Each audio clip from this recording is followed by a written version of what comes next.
ఖబర్దారు చెప్తున్నాను మళ్ళీ.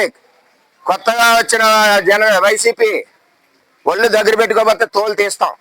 మాకు జనసేనతో కూడా మొత్తం టీం అంతా వచ్చింది.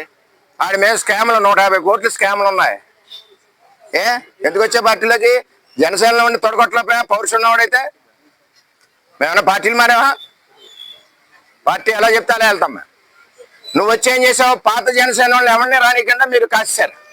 అందరూ గోలాడుతున్నారు, అన్నగారు మా పరిస్థితి ఇలా ఉన్నారు. మీరు కొత్త టీం అంతా వచ్చేసి మీదడిపోతున్నారు. మాకు చేతగా కాదు, చాలా గట్టిగా ఇస్తాం ఇవ్వడం. పడా కమిషనర్ గారితో సార్ మాట్లాడుతుంటే డైరెక్ట్ గా వాళ్ళందరూ పడా కమిషనర్ చెప్పాడు, తప్పు అయిపోయిందండి, పొరపాటు అయిపోయిందండి, నేను చూడలేదని. గొడవ అక్కడితో అయిపోను. మీదడిపోతుంటే ప్రోటోకాల్ లేకపోతే పడా కమిషనర్ తప్పింది చెప్తాడు. సారీ చెప్పని పనే వచ్చింది, గబగబా తీసేవలసిన పనే వచ్చింది. చాలా టూ మచ్గా ఉంది ఈ నియోజకవర్గంలో. మేము ఎక్కడ పుట్టి పెరిగాము, మేము ఎక్కడి నుంచో దత్తలు రాలేదు, ఇళ్ళలేదు. పాత జనసేనలు మేము ఒకే కుటుంబం, వాళ్ళు మా దగ్గర నుంచి వెళ్ళాలి. మీకు మట్టి చెప్తాను, నువ్వు మట్టి తవ్వుకోవడానికి వచ్చావు, నీ స్కామ్లు ఆపుకోవడానికి వచ్చావు. నీ స్కామ్లు బయట తీయింతాను నేను.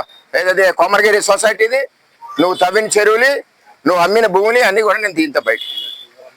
పిచ్చి పిచ్చి వేస్తున్నావు. నీకంతా బాగానే తెలుసు మాకు. కానీ మేము చంద్రబాబు నాయుడు